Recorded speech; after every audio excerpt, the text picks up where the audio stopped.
All right. Hey, everybody. My name is Jonathan Core, and in today's marketing talk, I'm going to be talking to a marketing and branding professional who has spent an extensive amount of time in the apparel industry.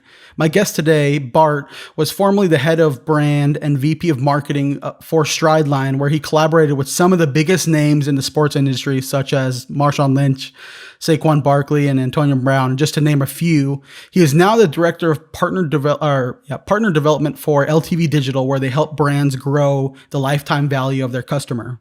Thanks for hopping on this call, Bart. Yeah, no problem. Glad to be here. Awesome. So let's kick it off. Obviously, COVID-19 is affecting everybody in the world right now. There's a lot of fear. There's a lot of unknowns out there, existing in the world. How is it going for you, and has it affected you much, just from like a personal and even business standpoint? From a personal standpoint, just all is well on that end. Everybody in my immediate family, friends, everybody's healthy there.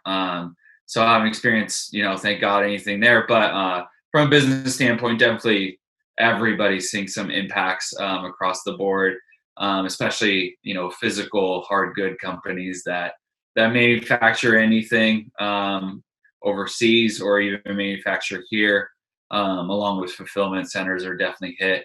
So yeah, I've definitely seen some slowdowns during this period, but it's also a good time to kind of get down back into the trenches and see what other opportunities are out there. So I've definitely done a lot of pivoting. Feel like I'm in a basketball game at all times. Just kind of rolling with the punches. But yeah, I've picked up some new clients myself, whether it's like project based or kind of retainer based consulting clients that are more in the digital space. So with companies and services being in the digital space, they don't have to ship a product, and they don't necessarily have to have a bunch of employees in offices all at once. So yeah, just kind of working more on that. And I also think it's a good time to just invest in yourself if you have the ability to do so. Just build, if you are, like you said, you've wanted to do your own thing and kind of establish your own business, whether it's consulting or just project based businesses. But if you could spend some more times on developing your own personal brand and what you can do for people, I think there's no better time, and we're all at home, kind of not much else to do. So yeah, Yeah, it's a no, good time yeah, to do it. there's a lot of opportunity out there, but like we were talking before, we hit record on this. There's a lot of we don't like to use this phrase, but uncertainty or fear, out there, people are having to deal with on a consistent basis, or maybe not even acting, maybe just chilling, maybe just kicking back right now. Yeah. But obviously, you have experience, like I mentioned, within the apparel industry, working with Strideline. You're now with LTV Digital. I saw that you had worked in the past with Urbanity and different companies along that apparel space. How did you start in marketing? How did I start in marketing? Wow. In college, I, believe it or not, went to college to try and be a dentist, mainly because I grew up around this kid that in high school we were best friends, and his dad was a dentist, and he had like everything in the world. He had like basketball courts and like lived on a house on the lake. And when you're a little kid, that's super impressionable. So all of us were like, okay, if you want to have all this cool shit in life, you need to be a dentist. And so I went to college. I was like, I'm going to do something in the medical profession. And then I hit chemistry and math and was like, okay, well, I can't do any of this. Just kind of knowing and being self aware that was just something I was not interested in. But I was always interested in music and fashion and marketing and just kind of like talking to crowds and kind of shifting and moving culture whichever way I could. And that even goes to like simple things of like uh, DJing and like making apparel for parties and all these things that are just kind of fun but sellable. And so in college, I really got into blogging like in 2008. I'm 32 years old, so like when I started college in 2008, it was like blogging was like the biggest thing.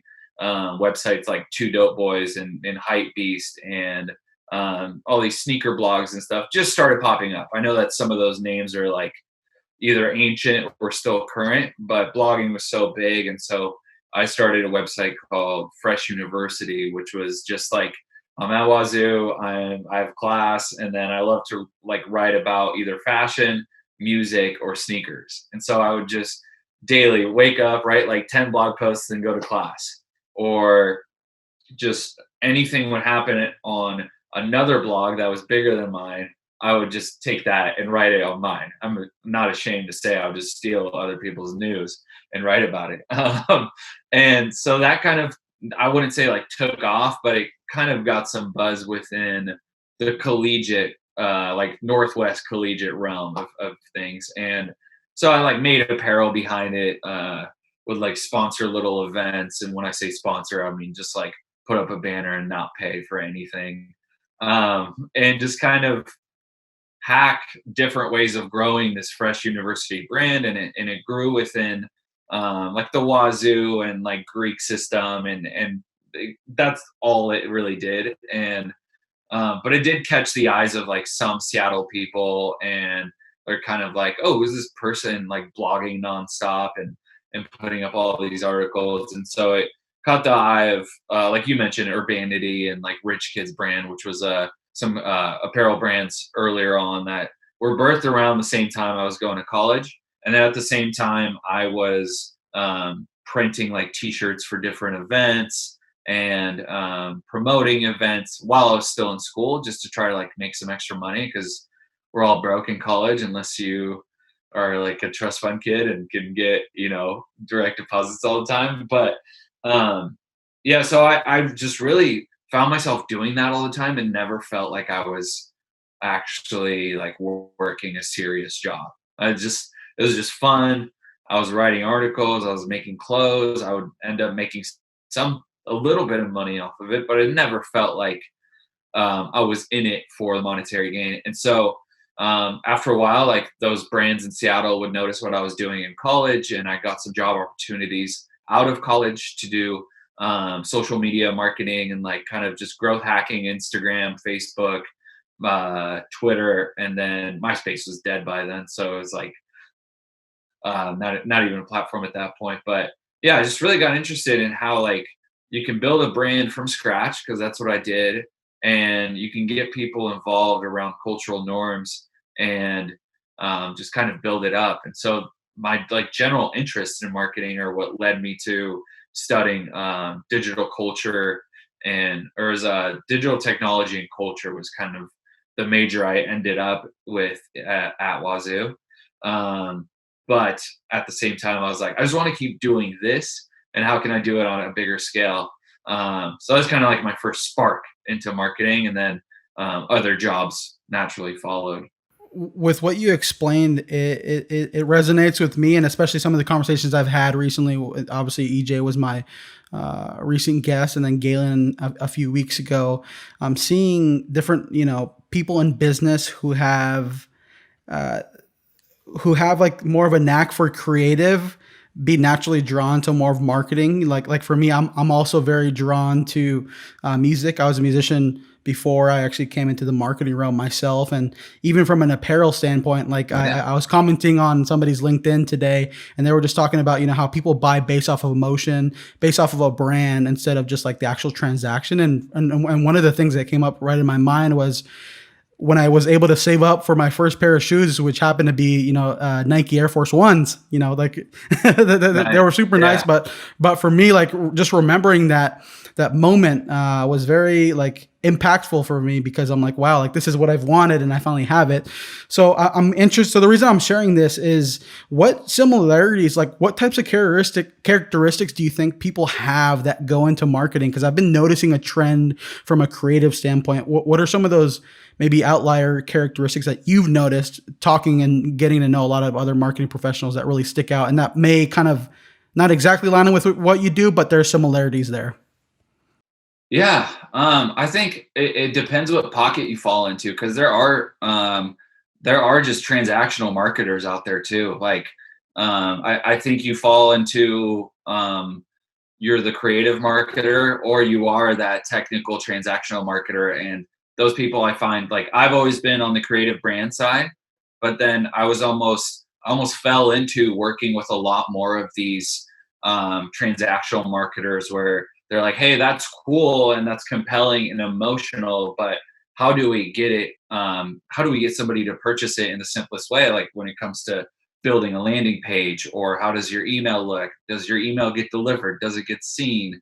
Are we optimizing creative to perform within the first 3 seconds on Facebook and Instagram? So there's either, I would say there's super creative and outgoing marketers that are all about the great idea. And then there's the guys that are more technical and kind of tucked back into the transactional aspect of things. And they might not even fall so much into like a true marketer type of personality that society like knows us to be, but more into this like developer role. And so I feel like those roles are meshing a lot more. I have a really good buddy who is one of a higher up developer at Nordstrom on the app, and he's always telling me like, man, you should come work over here, blah blah blah. And I'm like, dude, I'm not a coder or a developer. And then he kind of like breaks it down and he's like, no, it's we don't need any more coders or developers. We need more people that have ideas, and then we can build, the language behind it. But um, I'm not sure if I'm answering it this like perfectly, but I would say on my end of things, I would say a lot more creative and outgoing and like passionate behind what they're selling. Because I've had to take on some clients where I'm just like, all right, I'll take your money, but I'm not really like all in on this product. And I find myself not enjoying that as much. I feel like if you can actually put some passion and creativity behind a product you believe in, then that makes you a much better marketer than somebody that just gets paid to take on a project. Yeah, no, and I actually think your illustration breaks it down very clearly. I think when you were explaining it, I instantly thought of, the dynamic within Apple of like a Steve Jobs and a Steve Wozniak. You have the visionary, the one that's Yeah, always trying to iterate and make the product better for the market, for the consumer. Whereas Steve Wozniak is like, okay, how are we, like he's more the technical thinking it from that standpoint. And I'm sure we see that a lot within the startup and tech industry right now. More of a technical founder or co-founder and a visionary, creative co-founder. So I think you actually broke that down really well. So now going, as a former head of growth and VP of marketing for Strideline, you oversaw a lot of marketing functions within the business. My curiosity right now in this next question I'm going to ask you is, what was the most rewarding part of that job, of that position that you had at Strideline? I think it's different from a lot of. I think a lot of marketers' answers would be certain successes in like revenue spikes, or like or a year where we broke certain like monetary records or something. But for me, it was always the new relationships that were developed through the brand. So like knowing that I can provide value to a Marshawn Lynch or to a Saquon Barkley, and then like end up doing an interview with him and he ends up getting rookie of the year like 3 days later. And it's those like moments that are a lot more rewarding than any like giant business transaction. And I feel like it might even be like a weakness of mine, really, because I truly enjoy like the relationship building and the moments that are created. But in business, it ends up getting overshadowed sometimes, because in business you're kind of trained to think like, okay, that was cool, but we're scaling. How do you like, what's the next move? And so, but yeah, I would say most rewarding thing has always been the relationship building, and it's not even with the giant people. It's like if I can help like a charity in Seattle, or like an organization help either like feed the homeless, or even donating socks and like making friends with a charity leader or anything like that, is a lot more meaningful to me than, hey, we had a better Q1 than a Q2. Like I just don't get razzed up about that kind of stuff. Yeah, and And I think it makes sense from a, from a creative standpoint. The point we were talking about earlier is you're more fulfilled by actual, like, more meaning, more actual connection with, the people and the brands and the partnerships that you're consistently interacting with on a daily basis. So going in line with what you mentioned about, partnering with, or yeah, collaborating with like Marshawn Lynch's or the Saquon Barkleys within the sports industry. I'm sure a lot of people are curious, and you mentioned how you got to interview them. What was that like? What's it like working with influencers? How's that interaction like? And how do you act or how do you not act around those types of people? Yeah, I think you don't you how you not act is the better thing, because like if your brand or whatever you're doing is in that room with that person, you have to believe that you belong there because of everything else that's happened on your journey. So if you're in a room with Marshawn Lynch, you're in that room for a reason. If you're in a room with a big influencer, you're in that room for a reason, and they wouldn't show up if you didn't matter to them also.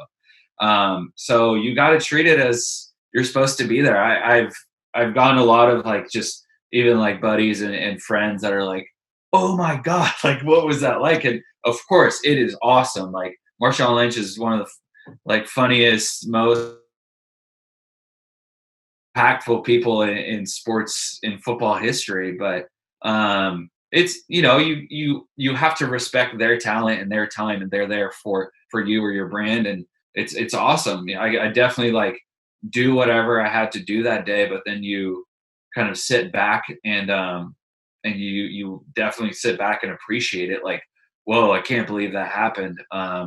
And you take it in, and then you hope to someday reconnect with them again. Even from an outside business perspective, I still work with Marshawn Lynch and his team on other things here and there that are good opportunities, and they've grown to trust me with certain like business ventures or suggestions, and I think that's the coolest thing. But yeah, Marshawn was awesome. We did a giant shoot with him. He was a sock scientist for Strideline, and we um, we interviewed him about how soft the socks are and all these random things, and he was like playing with chinchillas and uh, talking to a therapist about like the support of the socks and just so many things. But that shoot, like nobody would have seen. But it started at 4:30 in the morning, getting all the equipment, building out the set, directing it, like making sure Marshawn's sections like filled with everything he wants. Um, like literally building out the set, putting up the lighting, building out all the cameras, and then waiting for Marshawn to show up at like 1 p.m. So I'm there at 4:30 in the morning with a crew building it out. Marshawn shows up at 1 p.m. Then this is a funny story. I'm in the like back with Marshawn doing like the paperwork and making sure he's cool with everything, and then my photographer like hops into the room just to say what's up, and mind that Marshawn just arrived and everybody's kind of a little bit on edge because they're like, we're hoping this goes well. Like they're cameras don't break or like lighting's cool, all these things. There's so many things that go into a shoot, and then Marshawn's like, hey, who the hell was that? And um, I'm like, oh, that's Kyle. He's a videographer. He's shooting behind the scenes, and he just runs out of the green room and chases him down, and just gets in his face. And he's like, yo, what the like, what are you doing in the green room? Like, why are you, like, who are you? I heard you were talking shit about me. All these things, like, fully confronting him. Kyle's just standing there, like, frozen. Like, Marshawn's about to whip my ass. And Marshawn's like, I'm just kidding. Let's get the show on the road. And that's, like, how he started the shoot. And, yeah, he was, like, deathly afraid of the chinchillas, which are, like, these little soft hamsters. Like did not want to touch them or be around them. Just a full entertaining day that ended at like 7 p.m. and then I just like collapsed after the shoot because it was such a long day. But yeah, you experience all different types of people like Saquon Barkley, just super powerful, like most impactful rookie running back, and he was like met me super respectful, and he's like, dude, just tell me what you want me to do and I'll do it. Like, take my phone and we'll do this. Like, really respectful.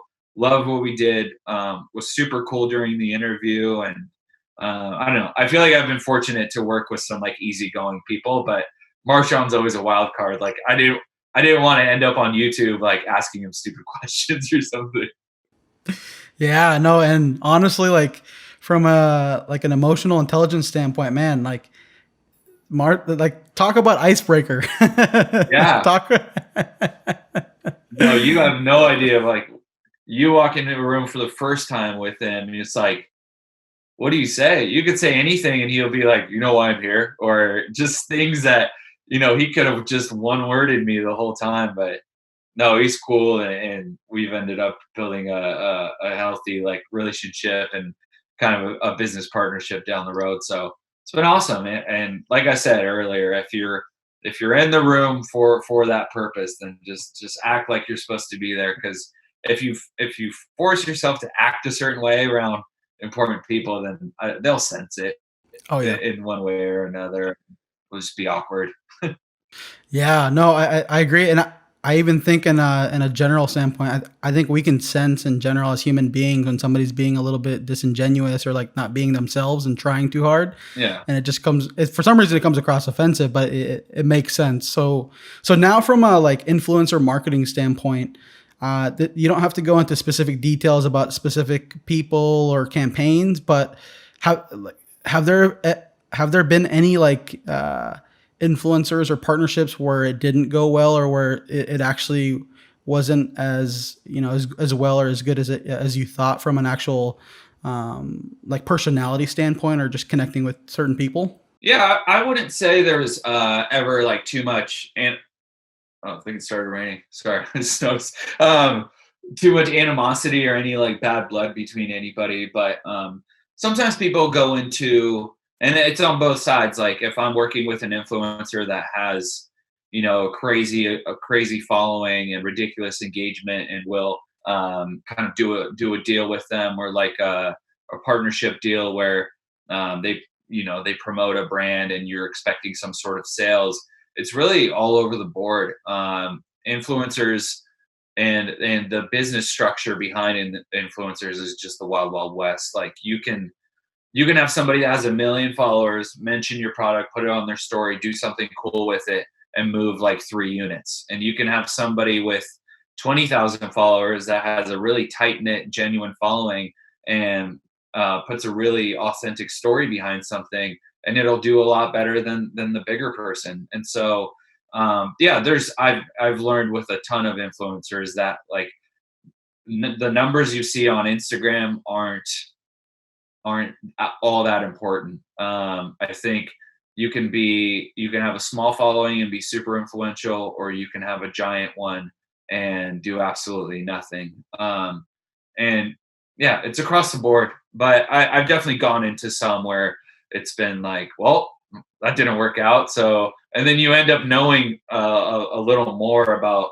that person from like not even like trying to bash or anything, but just from like what kind of pull they really have when it comes to their audience. And but there once again, there's the brand growth aspect of using influencers, and then there's the transactional aspect of things. So if they didn't sell a bunch of units, but more people knew about the company, then I think that's also a win to take away. Sometimes just kind of depends what kind of mode your company's in.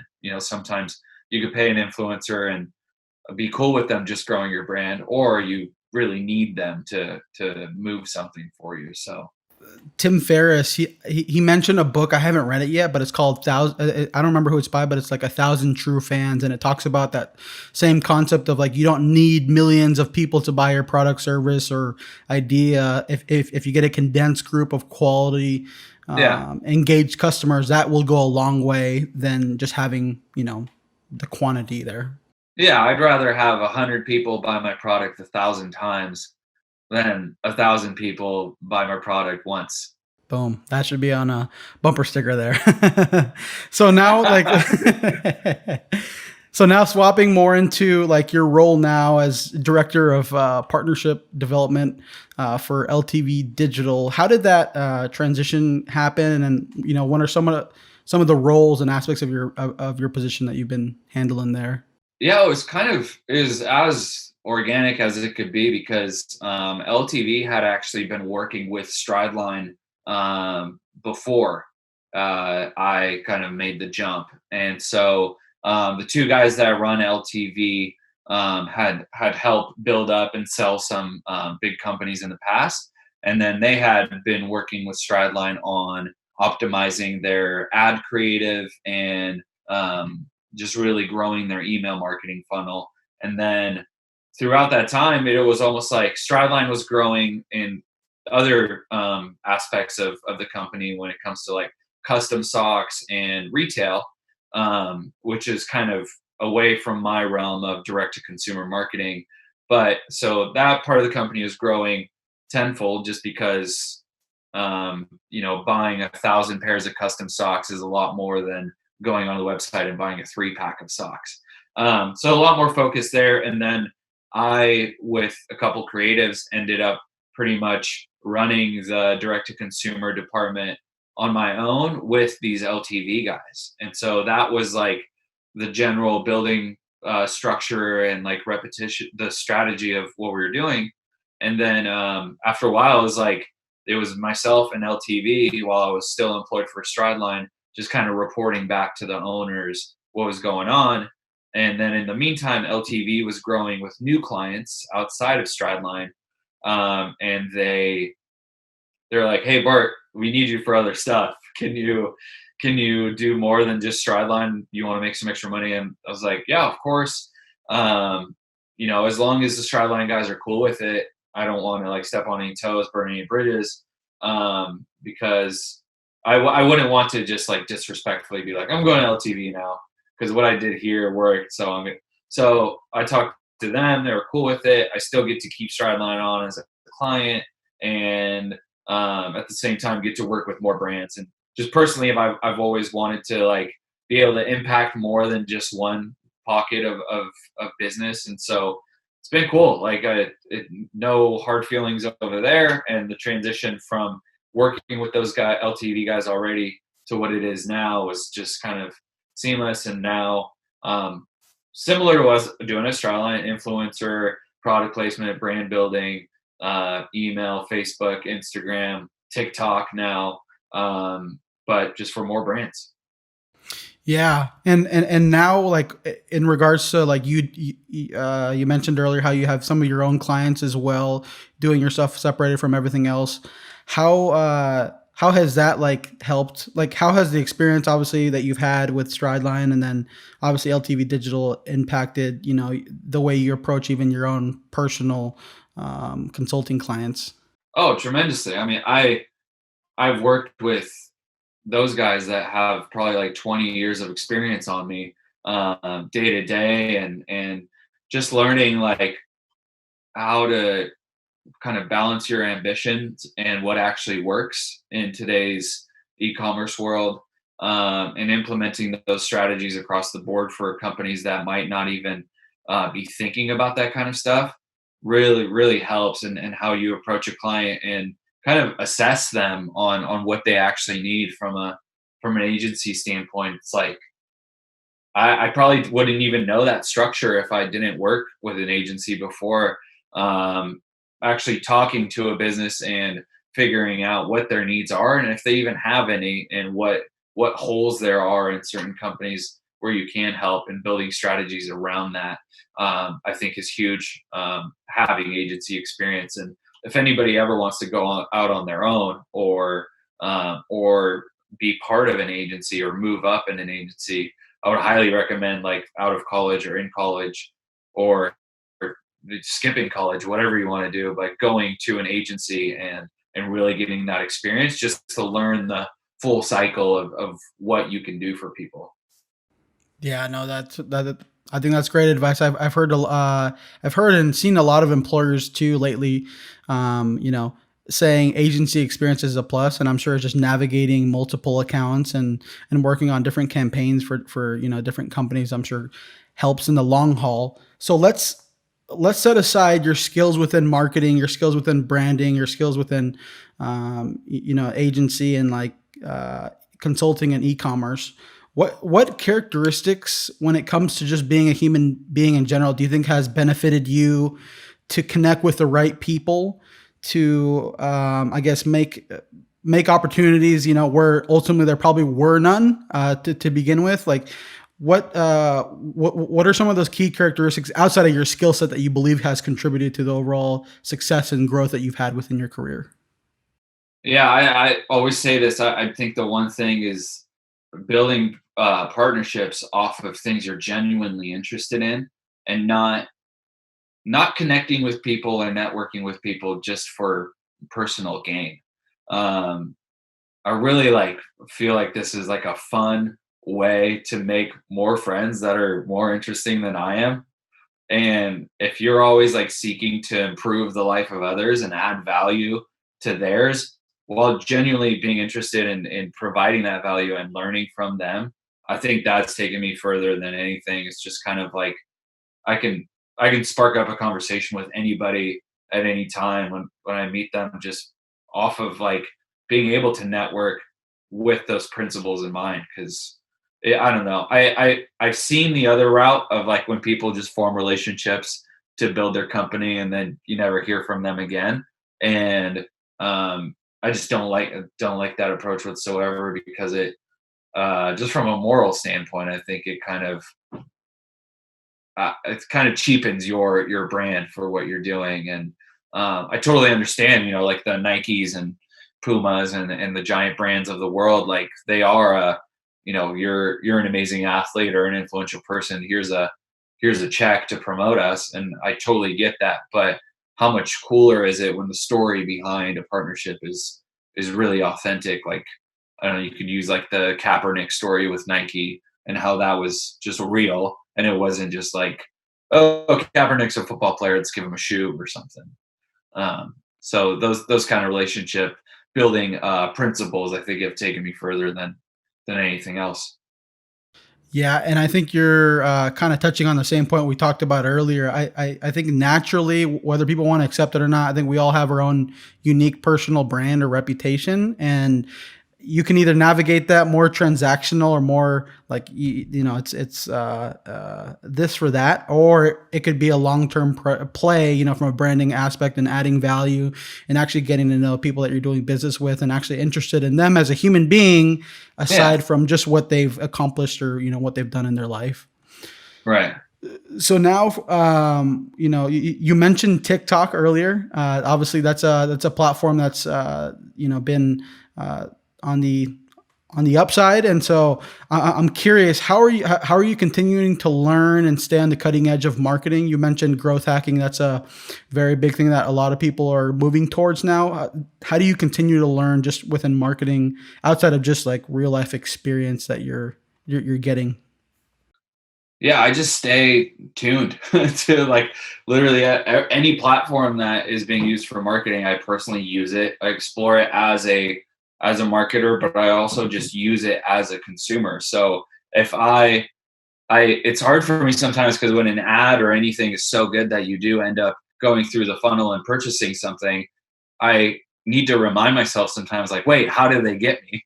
So how did that happen, and why was that so authentic? And I just like for TikTok, like I didn't do anything with it or try to become a TikTok consultant or anything like that until I put in hours actually using it and seeing what kind of content's being made and who's actually winning on there when it comes to influence and brands. So just using the platforms and then just like doing my, subscribe to like the Morning Brew and certain different like newsletters, that every morning I just get hit with new information on what's happening within these platforms.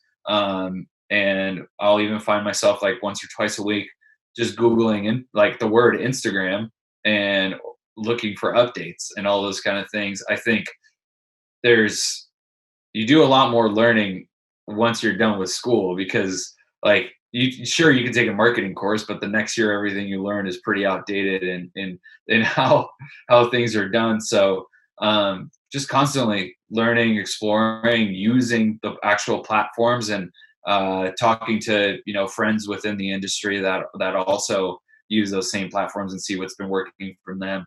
I don't think there's ever going to be a better hack than your own ambition to learn more about marketing. So yeah, that's pretty much what I do, is just do my own research. Yeah, no, I think that's really good. And you touched on the point. Like I've seen, different marketing courses or online classes that people provide, and sometimes some of them are super outdated. I'm like, oh wow, that actually changed because the algorithm changed, or because this little thing, within their platform completely changed. So I Yeah. think, yeah, they're always changing it. So I think being on being up to date is super important. But I'm curious, this actually opened up a little bit of a conversation I want to have. What are some of those more foundational pieces that are important that don't change? I would say, like, copywriting, like, the ability to sell, different things like that within marketing that you think are more important as a marketer that don't change. But obviously the platforms or the tactics or all these things, all those change all the time. But like, what are those foundational skills that you think are important for any marketer out there? Yeah, I think well, the one that's super obvious is standing out from the norm. So like the creativity that you put into any of your content. I mean, we hear all the time that content is king, but if you go on TikTok or Instagram and make the same exact content that another successful brand is, it's not, it usually doesn't work. So still standing out above the crowd in whatever you're doing and trying to catch those eyeballs, as all marketers are trying to do, is still going to be fundamental no matter what platform you're using. And then I think no better, like there's no better tactic in growing your audience than in sharing your audience. So when you see like the guys behind me at Iconic, like those guys are monsters at influencer marketing or custom project marketing to get with a certain audience or an influencer to help grow that influencer's brand, but then theirs at the same time. And so it's not, in a sense, like you should always be cross promoting with other companies, but the fastest way to grow your audience is to collaborate with another audience and then kind of like cross promote them. And so I think that's always going to be huge, whether you want to look at it from a perspective of, hey, you have an email list, I have one, how about we cross promote our products on an email list? Or how about we do a giveaway that has two big audiences? Or you have a texting platform, so do I, how about we have your fans text me and I'll text them?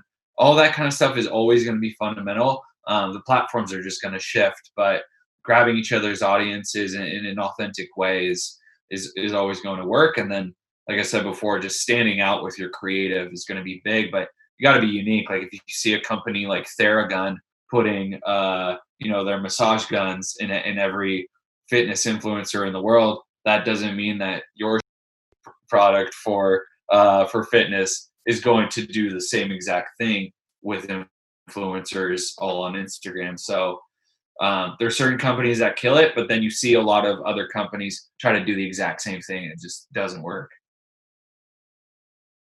So now, concluding this conversation, you mentioned you've been doing a lot of marketing stuff since, realistically, since college. That's when you started a lot of your blog and all that, that whole route that just led you into marketing. Um, if you were to look back at, yourself in college, when you were 18, 19, 20 years old, what advice would you give to yourself when it comes from a market, like becoming a marketer, becoming a great storyteller, becoming a great, building brands? What advice would you give yourself if you were to start all over again? Yeah, I would say just do a lot more of what I was doing. I think it's easy to like do stuff that I see now has like taken me to where I am. But I feel like if I just played around a bit more with other stuff and just trying a lot more things, I think, not to like, I'm not, patience is like the biggest virtue, and not to say like I would get somewhere faster, but I think college is the one ground that you are surrounded by 20,000 people to like you're surrounded by an audience at all times, whether you like it or not. And so it is a great testing ground to try different things. Like I should have, sold other different products on campus, or tried to throw different events, or get more involved in certain organizations. So yeah, the more I'm learning is that people do business with people and not with businesses. At the end of the day, like everyone that's super successful got there because people actually enjoyed working with them, and they want to collaborate with people they actually enjoy being around. So just kind of meeting more people, working with more organizations, and just getting more involved in general would have been probably my biggest advice to myself back then. And then just kind of like, don't worry about what anybody else thinks of what you're doing. I was definitely like insecure back then on, like, I'd have people that told me like, dude, why are you doing this dumb blog? Don't do this. This is stupid. You're annoying. I don't like your articles keep popping up. But then I'd go to like a classroom lecture and I'd see kids like scrolling through the blog instead of listening to the teacher. So there's definitely a big lesson in that. Like, and I think it took me a long time to realize like what anybody thinks of what you're doing is not going to help you. So just kind of ignoring all those voices would have probably been a better choice. Yeah, I think that's great advice for me, for everybody out there. I'm sure there's a lot of potential lost dreams or ideas or campaigns or music or brands that don't exist for that same reason, that people were paralyzed from what, of the idea of somebody else criticizing what they create or what they make. So I think that's really good Yeah. advice. So now going into the last part of this interview, I'm just going to go into rapid fire questions. I'm just going to ask you just quick questions, and specifically about marketing. And my first question is, what has been your favorite marketing tool or software that you've used? Instagram. It's might not be a tool or software, but I've used Instagram as a tool to create a lot of things. Yeah, Instagram for And now. now, yeah, for now. Uh, and now, what's your favorite online marketing course or some sort of class that you've taken that's allowed for you to upskill within your role? Life. I I wish I could tell you I took some marketing courses or anything online, but I have not. So yeah, just doing. It's funny because that's exactly what EJ just said too. He said life. Oh god. So, so I'm going to start to see a trend, which is good because hopefully this will encourage a lot of people who are like, "Oh, I don't have the qualifications, I don't have the skills, I don't know this." It's like, okay, go out and figure it out. You don't have to know all Yeah. the answers. Well, there's a lot of people such as yourself, such as EJ, and I'm sure a lot of people who didn't take a formal class or learn a specific skill. So I think it's really important. So now, what is your favorite business book that you've read? The Third Door. Who's Uh, that by? do I have it? I thought I had it here. Oh no, I just gave it to a friend of mine. Do you know Darren Zamanek? I He's a don't. photographer. No.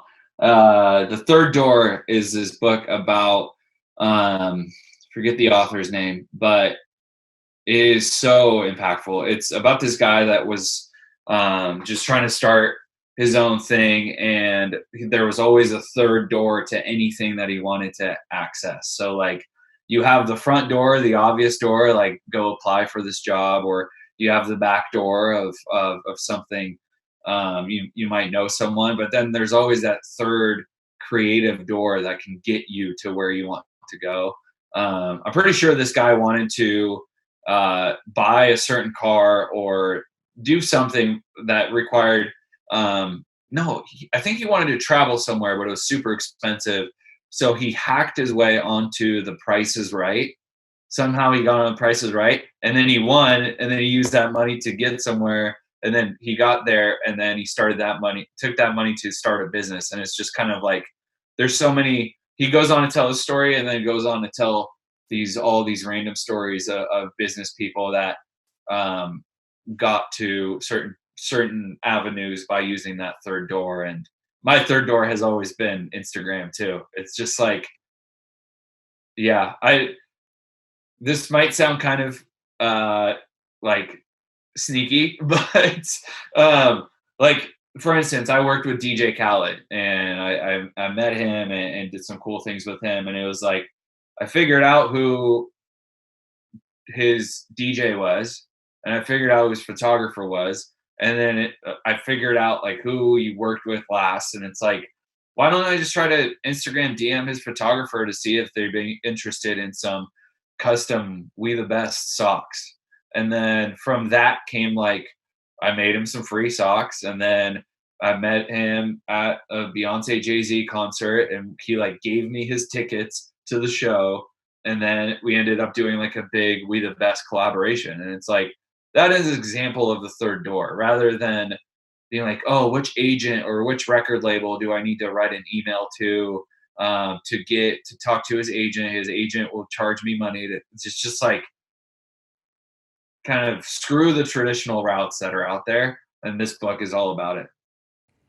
I'll definitely put that in the description. I'm for sure going to check that out. Thanks for recommending that.